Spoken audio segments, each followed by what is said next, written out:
Welcome to ANN TV. ముందుగా బులెటిన్లోని headlines. తిరుపతిని అపవిత్రం చేసిన చంద్రబాబు నాయుడుపై చర్యలు తీసుకోవాలి. తిలక్. టీడీపీ దుష్పాచారంకు నిరసనగా వెంకటేశ్వర స్వామిని దర్శించుకుని కొబ్బరికాయలు కొట్టిన వైసీపీ ఇన్ఛార్జ్ చింతాడ రవికుమార్. నరసన్నపేట నడిబొడ్డున ప్రభుత్వ బోర్డు బంగ్లా స్థలాన్ని కబ్జా. ఎమ్మెల్యే బొగ్గు రమణమూర్తి ఆవేదన.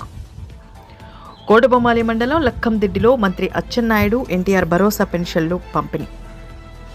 తిరుపతి లడ్డూ ప్రసాదంలో జంతువుల కొవ్వు కలిసిందని కూటమి నేతలు విష ప్రచారం.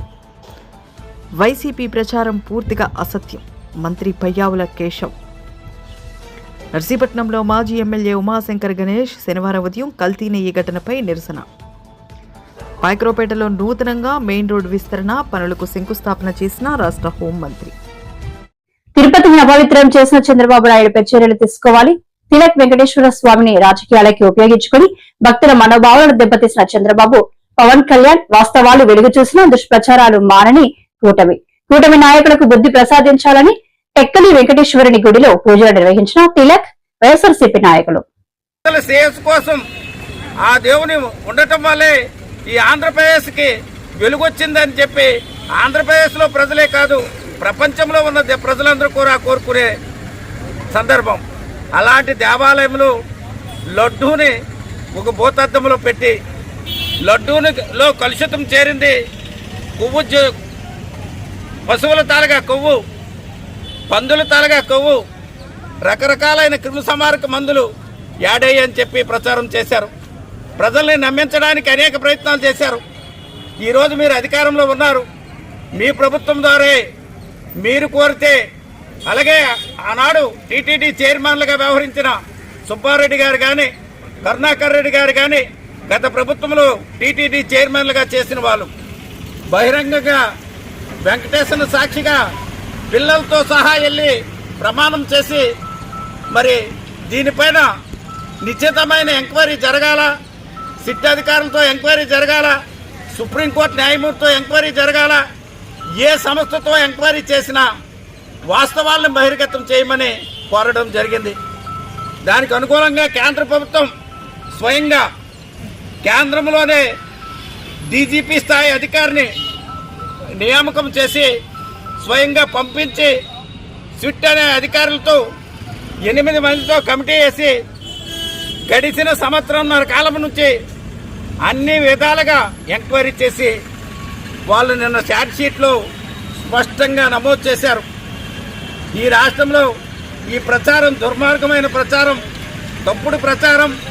చంద్రబాబు నాయుడు గారు, పవన్ కళ్యాణ్ గారు తప్పుడు ప్రచారం కోసం వెంకటేశ్వర స్వామినే వాడుకున్నారు. ఇది తప్పు అని చెప్పి ఆమదాల వలస పట్టణంలో శ్రీ వెంకటేశ్వర దేవాలయంలో కల్తీన ఈ టీడీపీ దుష్ప్రచారంకు నిరసనగా వెంకటేశ్వర స్వామి దర్శించుకుని కొబ్బరికాయలు కొట్టిన వైసీపీ ఇన్ఛార్జ్ చింతాడ రవికుమార్. ఈ సందర్భంగా చింతాడ రవికుమార్ మీడియాతో మాట్లాడుతూ, వెంకటేశ్వర స్వామిని ఎంత పవిత్రతతో చూస్తామో లడ్డూను కూడా అంతే పవిత్రతతో చూస్తాం. చంద్రబాబుకు తాను తందానంటున్న పవన్ కళ్యాణ్ రెచ్చగొట్టే విధంగా హిందువులను కించపరిచే విధంగా ప్రవర్తించారు. సుప్రీంకోర్టు సాక్షాత్తు చంద్రబాబుకు ఇటువంటి ఆధారం లేకుండా మాట్లాడుతున్నారు అని మొట్టికాయలు వేసినప్పటికీ ఇంకా బుద్ధి రాలేదు. పంది కొవ్వు కానీ జంతు కొవ్వు కానీ లేదని తేలడంతో చంద్రబాబుతో పాటు పవన్ కళ్యాణ్ లెంపలు వేసుకోవాలి. దేవదేవుడిని రాజకీయాల కోసం వాడుకోవడం దారుణం. ప్రజల దృష్టిని మరల్చడానికి 100 రోజుల రివ్యూలో నోటికి వచ్చింది చెప్పేశారు. సనాతన ధర్మాన్ని పవన్ కళ్యాణ్ కాపాడతాడా? సనాతన ధర్మాన్ని కాపాడిన వారైతే ప్రజలకు క్షమాపణ చెప్పాలి. హిందువుల మనోభావాలను దెబ్బతీసిన ఆంధ్రప్రదేశ్ ప్రభుత్వానికి మంచి బుద్ధి రావాలని వెంకటేశ్వర స్వామిని కోరుకోవడం జరిగింది. తిరుపతి లడ్డూలో జంతు కొవ్వు కలిసిందని తప్పుడు ప్రచారం చేశారు. అని చెప్పేసి వెళ్ళి తిరుపతి మెట్లు కడిగేసి వెళ్ళి ఇంకా తర్వాత ఏం చేశారు, వెళ్ళి హిందువులందరినీ రెచ్చగొట్టి ముస్లింలకి ఇలా జరిగితే ఊరుకుంటారా, హిందువుల మీద ఎందుకు ఇలా జరుగుతుందని చెప్పేసి ఎంతోమంది స్వామీజీని తీసుకొచ్చి ఆ తర్వాత విద్యాశాఖ మంత్రి అయినటువంటి నారా లోకేష్ గారు ఆయన తిరగ నోరుతో సాక్షాత్తు పంది మాంసం, పంది కొవ్వు, ఫిష్ ఆయిల్ కలిసిందని చెప్పి అన్నారంటే వీళ్ళు ఎంత పాపపు మాట్లాడుతున్నారో చూడండి. పంది మాంసం కలుపుతారా అండి? పంది కొవ్వు కలుపుతారా? అప్పుడు ఈ పార్టీకి, మన పార్టీకి చెందినటువంటి వైవి సుబ్బారెడ్డి గారు, అలాగే బీజేపీకి చెందినటువంటి సుబ్రహ్మణ్య స్వామి గారు సుప్రీంకోర్టుకు వెళ్తే సుప్రీంకోర్టు సాక్షాత్తు చంద్రబాబు నాయుడు గారికి క్లియర్గా మాట్లాడింది, మీ దగ్గర ఏ ఆధారాలు ఉన్నాయని చెప్పేసి మీరు మాట్లాడుతున్నారు, దయచేసి ఆ మాటలు ఆపండి అని చెప్పేసి సుప్రీంకోర్టు డైరెక్షన్ ఇవ్వడం జరిగింది. అప్పుడు సుప్రీంకోర్టు ఆదేశాలతో సిబిఐ ద్వారా ఒక కమిటీ వేశారు, ఆ సిట్ కమిటీ వేసి ఆ కమిటీ నివేదిక అనేది మొన్న రావడం జరిగింది. అంటే కమిటీ నివేదిక అంటే ఆ సిట్ ఏర్పాటు చేసినటువంటి కమిటీ మొన్న సుప్రీంకోర్టులో ఛార్జ్ షీట్ దాఖలు చేయడం జరిగింది. దానిలో క్లియర్గా 600 పేజీల నివేదికలో ఎటువంటి జంతు అవశేషాలు కానీ, పంది కొవ్వు కానీ, లేకపోతే ఫిష్ ఆయిల్ కానీ ఏవీ లేవు అని చెప్పేసి క్లియర్గా ఒక మాట చెప్పడం జరిగింది. ఇప్పుడు చెప్పండి, ఆ రోజు అన్నటువంటి చంద్రబాబు నాయుడు గారు, ఆ రోజు అన్నటువంటి పవన్ కళ్యాణ్ గారు కానీ, నారా లోకేష్ గారు కానీ ఈరోజు అవే మాటలు మళ్ళీ అనగలరా? చంద్రబాబు నాయుడు గారు బయటకు వచ్చి మళ్ళీ యానిమల్ ఫ్యాట్స్ ఉన్నాయని చెప్పేసి అనగలరా? లేదు పవన్ కళ్యాణ్ గారు వచ్చేసి మళ్ళీ పంది కొవ్వు కానీ, ఫిష్ ఆయిల్ కానీ ఉన్నదని చెప్పేసి అనగలరా? అనలేకపోతే మీరు దేవుడి దగ్గరికి వెళ్ళి లెంపలు వేసుకొని క్షమాపణ చెప్పండి. ఎందుకనంటే టీటీడీలో జరిగేదంతా ఒక ప్రాసెస్ ప్రకారం జరుగుతుంది. అది మీరు ప్రభుత్వంలో ఉన్నా, ఇంకొకరి ప్రభుత్వంలో ఉన్నా, జగన్మోహన్ రెడ్డి గారు ముఖ్యమంత్రిగా ఉన్నా, అది ఒక 3 స్టేజ్లను దాటి ఆ రోజు ఏం జరిగింది, జూలై 2024లో మీరు ఒక 8 ట్యాంకులు హర్ష డైరీ నుండి వస్తే 8 ట్యాంకుల్లో 4 ట్యాంకుల్లోనే ఏంటంటే ఏదో కెమికల్స్ తేడా ఉన్నాయని చెప్పేసి రిపోర్ట్ ఒకటి ఇవ్వడం జరిగింది. మిగతా 4 ట్యాంకులు సేమ్ డైరీ నుండి వచ్చిన 4 ట్యాంకులు లోపలికి వెళ్ళాయి. ఆ 4 ట్యాంకులు రిజెక్ట్ చేశారు. ఈ రిజెక్షన్ అనేది యాక్సెప్ట్ చేయడం అనేది ప్రతి గవర్నమెంట్లోనూ జరిగేదే. జగన్మోహన్ రెడ్డి గారి గవర్నమెంట్లో 18 ట్యాంకులు ఇలా రిజెక్ట్ చేశారు. మీకు 2014-19 మధ్యలో మీ హయాంలోనూ కూడా 14 ట్యాంకులు రిజెక్ట్ చేశారు. సో ఇది ఒక ప్రాసెస్ ప్రకారం జరిగేది. ఆ జరిగిన దాన్ని దేవుడిని తీసుకొచ్చి సాక్షాత్తు అది దేవదేవుడిని తీసుకొచ్చి నీ రాజకీయాల కోసం ఉపయోగించుకుంటున్నారంటే ఆలోచించండి. ఆ రోజు కూడా అనడానికి కారణం ఏంటంటే 100 రోజులు జరిగినటువంటి సమీక్ష అది. అంటే ప్రభుత్వం వచ్చిన తర్వాత 100 రోజులు జరిగిన సమీక్ష. మీరు అప్పటి వరకు ఎటువంటి పథకాలు కూడా ప్రజలకు ఇవ్వలేదు. ప్రజలకు ప్రామిస్ చేసినటువంటి ఏ పథకాలు కానీ, ఏ హామీలు కానీ నెరవేర్చలేదు. దాంతోపాటు విజయవాడ ఆ రోజు బుడమేరు వాగు పొంగిపోయి వరదలతో నిండుండి అక్కడ అట్టర్ ఫ్లాప్ అయిపోయి ఉన్నారు.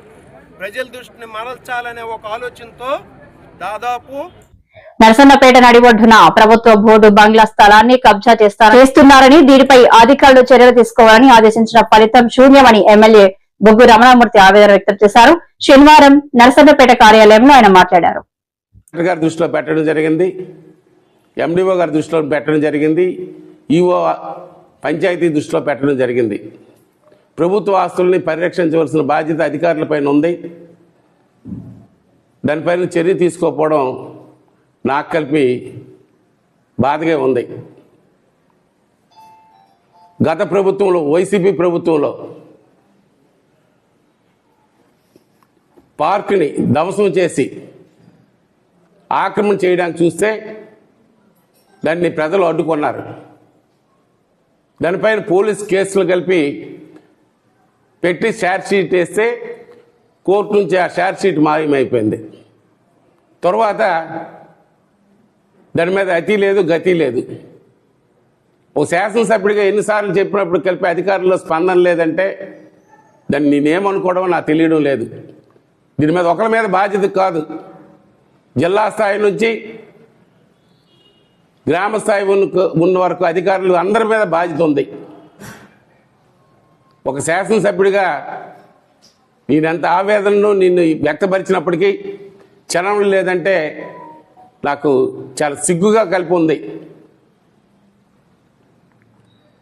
ఎప్పటికైనా గౌరవ కలెక్టర్ గారు, ఎండిఓ గారు, యూఆర్డీ గారు ఏదైతే కోర్టుని తప్పుదో పట్టించి తప్పుడు ఆర్డర్లు తెచ్చారో దాని మీద స్పందించి కౌంటర్ వేయడం, కోర్టులో చర్యలు తీసుకోవడం, ఎవరైతే ఆక్రమణ చేసినారో కారణం అది బోర్డు బంగ్లా, అది మండల పరిషత్తు, జిల్లా పరిషత్ ఆస్తి, వాళ్ళపైన కాకుండా గ్రామ పంచాయతీ పైన ఎంఆర్ఓ మీద కోర్టు ఆర్డర్ తెచ్చి దాంట్లో స్వాధీనం చేసుకోవడానికి తప్పుడు ఆర్డర్లతో రావడం జరిగింది. ఈవేళ కూటమికి సంబంధించిన నాయకులై దోసుకోవడానికి చూస్తున్న మాట వాస్తవం, పేపర్లో పెట్టింది కలిపి వాస్తవం. నా దగ్గర కలిపి వచ్చారు, ఇది కాదని కలిపి చెప్పాను. నాకు తెలిసిన వెంటనే కలెక్టర్ గారి దృష్టిలో పెట్టాను.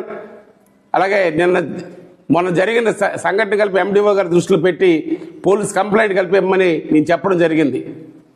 ఇదంతా ప్రజలు గమనించాలి.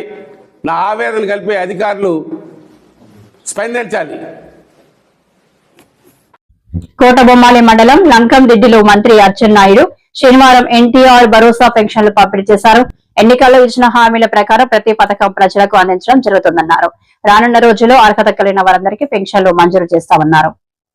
ప్రతి నెల నిర్వహిస్తున్నటువంటి కార్యక్రమం ప్రజా సేవలో మీకోసం అని చెప్పి, ఈ కార్యక్రమం యొక్క ఉద్దేశం ఏమిటంటే రాష్ట్ర ముఖ్యమంత్రి నుంచి ప్రతి ఒక్కరు కూడా గ్రామాలకు వెళ్లి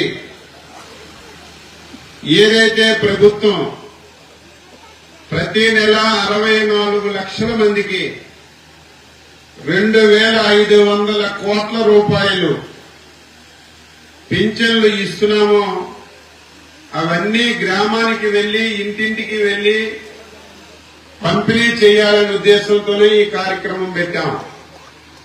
దీంతో పాటుగా గ్రామంలో ఒక సభ పెట్టి ఇంతవరకు ప్రభుత్వం ఏ కార్యక్రమాలు గ్రామానికి చేసింది, ఇంకా మీ గ్రామాల్లో ఏవైనా సరే సమస్యలుంటే తెలుసుకొని అవి కూడా పరిష్కరించాలనే ఉద్దేశంతోనే ఈ కార్యక్రమాన్ని ఈరోజు లకంరెడ్డి గ్రామంలో మనందరం కలిసి ఏర్పాటు చేసుకుని ఇక్కడ సమావేశమయ్యాం. ఈ కార్యక్రమంలో పాల్గొన్నటువంటి ప్రజాప్రతినిధులు, అధికారులు, గ్రామ పెద్దలు, సోదరీమణులు, పాత్రికేయ మిత్రులందరికీ, ఈ ప్రాంగణంలో ఉన్న ప్రతి ఒక్కరికి పేరు పేరున హృదయపూర్వకమైనటువంటి నమస్కారాలు, అభినందనలు, శుభాభినందనలు మీ అందరికీ తెలియజేస్తున్నాను. మీ అందరి అభిమానంతో, మీ అందరి ప్రేమతో మొన్న జరిగినటువంటి ఎన్నికల్లో ఎన్డీఏ ప్రభుత్వం, తెలుగుదేశం, జనసేన, బీజేపీ కలిసి పోటీ చేశాయి. ఈ ఎన్డీఏ ప్రభుత్వాన్ని ఏర్పాటు చేస్తే మా కష్టాలు, మా బాధలు తీరుతాయని, మా సమస్యలు పరిష్కరిస్తారని ఒక అచంచలమైన విశ్వాసంతో మీరందరూ ఎన్డీఏ ప్రభుత్వాన్ని ఎన్నుకున్నారు. ప్రభుత్వాన్ని ఏర్పాటు చేసి దాదాపుగా 20 మాసాలు పూర్తయింది. ఏదైనా ఒక ప్రభుత్వం కొత్తగా ఏర్పడితే సమస్యలుండవు. గత ప్రభుత్వం చేసిన కార్యక్రమాలు కొనసాగించడం, ఎలక్షన్లలో ప్రభుత్వం ఇచ్చిన తిరుపతి లడ్డు ప్రసాదంలో జంతువుల కొవ్వు కలిసిందని కూటమి నేతలు విష ప్రచారం చేస్తున్నారని విశాఖ జిల్లా వైసీపీ అధ్యక్షులు కెకే రాజు మండిపడ్డారు. శనివారం మురళీనగర్ వైభవ్ వెంకటేశ్వర స్వామి ఆలయంలో ఆయన వైసీపీ నేతలతో కలిసి పూజలు చేశారు. అందరికీ నమస్కారం.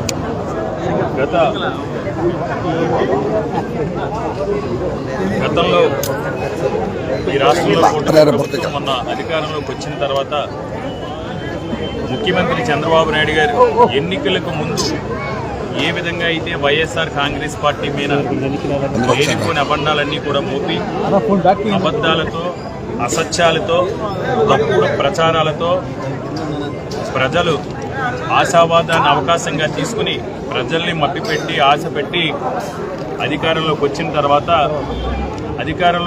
తర్వాత ప్రజలకిచ్చిన హామీలు కానీ, ప్రజలకిచ్చిన వాగ్దానాలు కానీ, ప్రజలకిచ్చిన మాట కానీ నిలబెట్టుకోవడం చేత కాక ఒక అసమర్థ ముఖ్యమంత్రిగా ఈరోజు ఈ రాష్ట్రానికి అసమర్థ పాలన అందిస్తూ ప్రజల దగ్గర నుంచి వస్తున్న వ్యతిరేకతని ఏదో రకంగా పట్టించాలని ఉద్దేశంతో వైఎస్ఆర్ కాంగ్రెస్ పార్టీ పైన, ముఖ్యమంత్రి జగన్మోహన్ రెడ్డి గారి పైన, వైఎస్ఆర్ కాంగ్రెస్ పార్టీ నాయకుల పైన తీవ్రమైన అసత్య ప్రచారాలతో కాలయాపన చేస్తున్న తరుణంలో అందులో భాగంగా వాళ్ళ రాజకీయ స్వలాభం కోసం చంద్రబాబు నాయుడు గారు కానీ, ఉప ముఖ్యమంత్రి పవన్ కళ్యాణ్ గారు కానీ, లోకేష్ కానీ వాళ్ళ అసమర్థ పాలన కప్పిపుచ్చడం కోసం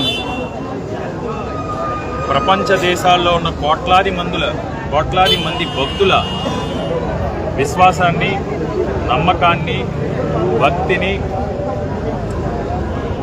దెబ్బకొట్టే విధంగా సాక్షాత్తు శ్రీ కలియుగ దైవం తిరుమల తిరుపతి వెంకటేశ్వర స్వామిని కూడా వీళ్ళు రాజకీయానికి వాడుకోవడం జరిగింది.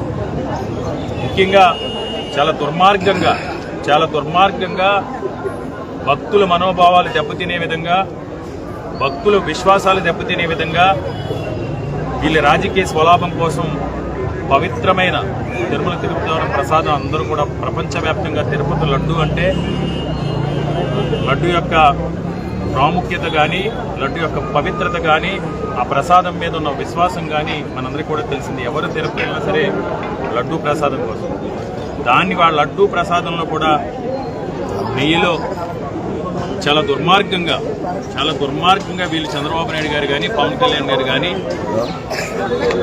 బీఫ్ ఫ్యాట్ కలిసిందని, పిగ్ ఫ్యాట్ కలిసిందని, ఫిష్ ఆయిల్స్ కలిసినాయని పెద్ద ఎత్తున దుష్ప్రచారం చేసి వాళ్ళు ఒక ఎంక్వైరీని కూడా చేసి దీన్ని ఒక రాజకీయ స్వార్థం కోసం ఏ విధంగా వాడుకున్నారు మనందరం కూడా చూసాం. తిరుమలలో లడ్డూ తయారీకి వాడిన నెయ్యిలో కల్తీ జరిగిందని 2022లో CFTRI రిపోర్టు వచ్చిందని, దాన్ని వైసీపీ తొక్కిపట్టిందని మంత్రి పయ్యావులు ఆరోపించారు. మేం వచ్చాకే కల్తీ వ్యవహారం బయటపడింది. నెయ్యిలో జంతు కొవ్వు అవశేషాలు ఉన్నాయని NDDB రిపోర్టులో తేలింది. అయినప్పటికీ క్లీన్ చిట్ ఇచ్చినట్లు వైసీపీ ప్రసారం చేసుకుంటుంది అని అన్నారు. 2022లో CFTRI ఇచ్చినటువంటి నివేదికని తొక్కిపెట్టారు. దీని మీద ఎటువంటి చర్యలు తీసుకోలేదు. ఇది నేను చెప్తున్నటువంటి మాట కాదు. ఇవాళ ఏ సిట్ అయితే ఉందో ఆ సిట్ నివేదిక దీన్ని స్పష్టంగా తేల్చి చెప్పింది. మరి ఎందుకు చర్యలు తీసుకోలేదు వీళ్ళు? ఒకవైపు మేము నాణ్యతకి ఇచ్చినటువంటి గైడ్ లైన్స్ని డైల్యూట్ చేశారు, మరోవైపు మీరు సరళీకృతం చేస్తూ ఇందులో కల్తీ జరిగింది అని వస్తే కూడా మీరు చర్యలు తీసుకోలేదు అని అంటే మీకు దేవుడి పట్ల, దేవదేవుడి పట్ల ఏ రకమైనటువంటి నమ్మకం కానీ విశ్వాసం కానీ లేదు. మీరు ఒక కమర్షియల్ ట్రాన్సాక్షన్గా మాత్రమే దీన్ని చూశారు. దానికి తర్వాత వచ్చినటువంటి సంఘటనలు ఏదైతే ఇప్పుడు మనకి చర్చ జరుగుతూ ఉందో, ఈ బోలే బాబా వీళ్ళందరూ సప్లై చేసినటువంటిది 2022లో వైవి సుబ్బారెడ్డి గారికి పిఏగా పనిచేసి అత్యంత సన్నిహితుడైనటువంటి చిన్న అప్పన్న అనేటువంటి వ్యక్తి ఆ బోలే బాబా డైరీని సంప్రదించాడు. మీరు లీటర్కి మాకు 25 రూపాయలు ఇవ్వాలి అని. ఇది నేను చెప్పింది కాదు, సిట్ నివేదికలో చాలా స్పష్టంగా పేర్కొంది. వాళ్ళు మేము ఇవ్వము అనేటువంటిది మొండికేస్తే ఇతను తన యంత్రాంగంలో ఉన్నటువంటి వ్యక్తులందరినీ ఉపయోగించి వాళ్ళని నిబంధనల్లోకి రారు అని సర్టిఫికేట్ ఇప్పించి వాళ్ళని డిస్క్వాలిఫై చేయించారు. చేయిస్తే వాళ్ళు రకరకాల రూట్లలో దీంట్లోకి చొరబడ్డారు. వేరే కంపెనీలు పెట్టి, ఆ కంపెనీలు పెట్టి, ఆ డీటెయిల్స్ అన్నింటిలోకి నేను పోవడం లేదు. వీళ్ళు దీన్ని ఒక కమర్షియల్ ట్రాన్సాక్షన్ లాగా చూశారు తప్ప దేవదేవుడికి భక్తితోటో, ప్రేమతోటో, అభిమానంతోటో చేయాల్సినటువంటి ఈ ప్రక్రియలో వీళ్ళు ధన సంపాదనకు చూసేటువంటి ప్రయత్నం చేశారు. ఆ తర్వాత ఇవాళ సిట్ క్లియర్గా చెప్పింది, దాదాపు 240 కోట్ల రూపాయల ఫ్రాడ్ జరిగింది. ఇందులో 4 కోట్ల రూపాయలు చిన్న అప్పన్న అకౌంట్లోకి వచ్చాయి, అక్కడి నుంచి ఇతర అకౌంట్లకు మళ్లించబడ్డాయి. ఆ ఎవరి అకౌంట్లకు పోయినాయి అనేటువంటిది కూడా బయటికి రావాలి. నర్సీపట్నంలో మాజీ ఎమ్మెల్యే ఉమాశంకర్ గణేష్ శనివారం ఉదయం కల్తీ నెయ్యి ఘటనపై నిరసన వ్యక్తం చేశారు. కనకదుర్గ మల్లేశ్వర స్వామి ఆలయంలో ప్రత్యేక పూజలు నిర్వహించిన అనంతరం ఆయన మాట్లాడారు. అందరికీ నమస్కారం అండి. ఈరోజు వైఎస్ఆర్ కాంగ్రెస్ పార్టీ రాష్ట్ర అధ్యక్షుడు వైఎస్ జగన్మోహన్ గారి యొక్క పిలుపు మేరకు, ఆదేశాల మేరకు ఆనాడు ఏదైతే తిరుపతి లడ్డూలో, ప్రసాదంలో మరి నెయ్యిలో మరి కొవ్వు, జంతు కొవ్వు కలిసిందని చెప్పి తప్పుడు ఆరోపణలు చేసిన కూటమి నేతలకు మంచి బుద్ధి ప్రసాదించాలని చెప్పి ఈరోజు రాష్ట్ర వ్యాప్తంగా ఉన్న అన్ని నియోజకవర్గ కేంద్రాల్లో, ఆలయాల్లో పూజలు చేయాలని చెప్పి ఆదేశాలు ఇవ్వడం జరిగింది. దాంట్లో భాగంగా ఈరోజు రాష్ట్ర వ్యాప్తంగా అన్ని నియోజకవర్గ కేంద్రాల్లో ఈ కార్యక్రమం చేస్తున్నాం. అందులో ముఖ్యంగా ఈరోజు నర్సీపట్నం నిధుల్లో వైఎస్ఆర్ కాంగ్రెస్ పార్టీ ఆధ్వర్యంలో ఇప్పటికే పూజా కార్యక్రమం కూడా చేపట్టడం జరిగింది. అది మీ అందరూ తెలుసు, ఆ రోజు కేవలం మాజీ ముఖ్యమంత్రి శ్రీ వైఎస్ జగన్మోహన్ గారి యొక్క ప్రతిష్టను దెబ్బతీయాలనే ఉద్దేశంతో స్వయాన ముఖ్యమంత్రి చంద్రబాబు గారే ఒక అసత్య ప్రచారం ఏదైతే మరి ఆ లడ్డూ ప్రసాదం ఉందో, తిరుపతి లడ్డూ ప్రసాదం మహాప్రసాదంలో నెయ్యిలో జంతు కొవ్వు కలిసిందని చెప్పి అసత్య ప్రచారం చేసిన సంగతి అందరం చూసాం. అదే సమయంలో అక్కడ ఉన్న టీటీడీ జీవో గారు మరి ఏదైతే నెయ్యి ఉందో నెయ్యిలో కేవలం వెజిటబుల్ మరి ఫ్యాటే ఉందని చెప్పి ఆయన చెప్పారు. కానీ చంద్రబాబు గారు మాట్లాడిన తర్వాత మరి ఏదైతే కూటమి నాయకులకు భయపడి మళ్లీ మాట మార్చి ఈవో గారు మరి నెయ్యిలో జంతు కొవ్వు కలిసినట్లు ఉందని చెప్పి మరలా మాట మార్చిన సంగతి అందరం కూడా చూసాం. మరి ఏదైనప్పటికీ కూడా ఈ రోజు చూస్తే ఏదైతే ఆ రోజు చంద్రబాబు గారు అసత్య ఆరోపణలు చేశారో ఈ రోజు తేలింది. ఈ రోజు సిబిఐ వారు ఒకటే నివేదిక ఇవ్వడం జరిగింది. ఏంటంటే అందులో కలిసి జంతు కొవ్వు లేదని ఒక నివేదిక కూడా ఇవ్వడం జరిగింది. ఎందుకంటే సిబిఐ వారు చేసిన ఫైనల్ ఛార్జ్ షీట్ లో ఈ విషయాలన్నీ కూడా బయటికి రావడం జరిగింది. అంటే దీన్ని బట్టి చూస్తే ఆ రోజు ఏదైతే ఐకరావుపేటలో నూతనంగా మెయిన్ రోడ్డు విస్తరణ పనులకు శంకుస్థాపన చేసిన రాష్ట్ర హోంమంత్రి వంగలపూడి అనిత ఈ సందర్భంగా ఆమె మాట్లాడుతూ గత 5 సంవత్సరాల్లో ఎక్కడ కూడా అభివృద్ధి జరగలేదని అన్నారు. విఎంఆర్డీఏ చైర్మన్ గురించి అనిత మాట్లాడడం జరిగింది. వచ్చినట్టుగా అనిపించింది. ఎందుకంటే లాస్ట్ 5 సంవత్సరాలు నేను 2014 ఎమ్మెల్యే అయిన దగ్గర నుంచి ఈ రోడ్డు గురించి మీరందరూ చేస్తున్న పోరాటం కానీ, మీరందరూ సహకరించిన తీరు కానీ, వచ్చిన హడిల్స్ కానీ ఇవన్నీ దాటుకొని ఈరోజు ఒక మంచి కార్యక్రమానికి పాయకరావుపేట నియోజకవర్గ చరిత్రలో నిలిచిపోయేటట్టుగా ఒక మంచి కార్యక్రమాన్ని శ్రీకారం చుట్టడానికి మీ అందరూ కూడా చేయి కలిపి ప్రతి ఒక్కరు కూడా సహాయ సహకారాలు అందించినందుకు ప్రత్యేకంగా పాయకరావుపేట నియోజకవర్గ ప్రజలందరికీ కూడా, ముఖ్యంగా పాయకరావుపేట టౌన్ పట్టణ ప్రజలందరికీ కూడా శిరస్సు వచ్చి పాదాభివందనం చేస్తున్నానమ్మా. ఎందుకంటే ఈ మంచి కార్యక్రమం చేసేటప్పుడు చాలా హడిల్స్ వస్తాయి, చాలా ఆటంకాలు వస్తాయి. ఆ ఆటంకాలన్నింటినీ కూడా అధిగమించుకున్నాం. నిజంగా నాకన్నా వయసులో చిన్నోడైన ప్రణవ్ గోపాల్కి నేను చేతులెత్తి నమస్కారం పెట్టాలి. ఎందుకంటే కొంతమందికి మనం పదవికైనా గౌరవం ఇవ్వాలి, వయసుకైనా గౌరవం ఇవ్వాలి. నా వయసులో చిన్నవాడు కాబట్టి నేను వయసుకి గౌరవం ఇవ్వట్లేదు, కానీ పదవిలోని కూడా ఒక మంచి పొజిషన్ లో ఉన్నాడు కాబట్టి పదవికి గౌరవం ఇవ్వాలి. ఆ గౌరవానికి తగ్గట్టే పాయకరావుపేట నియోజకవర్గ ప్రజల తరపున ప్రణవ్ గోపాల్కి ప్రత్యేకంగా నేను ధన్యవాదాలు, నమస్కారాలు తెలియజేసుకుంటున్నా. ఎందుకంటే తను చాలా కష్టపడి ఈ రోజు ఒక రాజకీయంగా ఒక పొజిషన్ లో, ఇంత చిన్న వయసులో అంత పెద్ద పొజిషన్ లోకి రావాలంటే చాలా కష్టపడాలి. అటువంటి కష్టం పడి సుమారుగా గౌరవ నారా లోకేష్ గారు వెనకాతల యువగలం పాదయాత్రలో ఎన్ని రోజులు సార్ నడిచారు, అన్ని రోజులు కూడా తను కూడా నడిచాడు.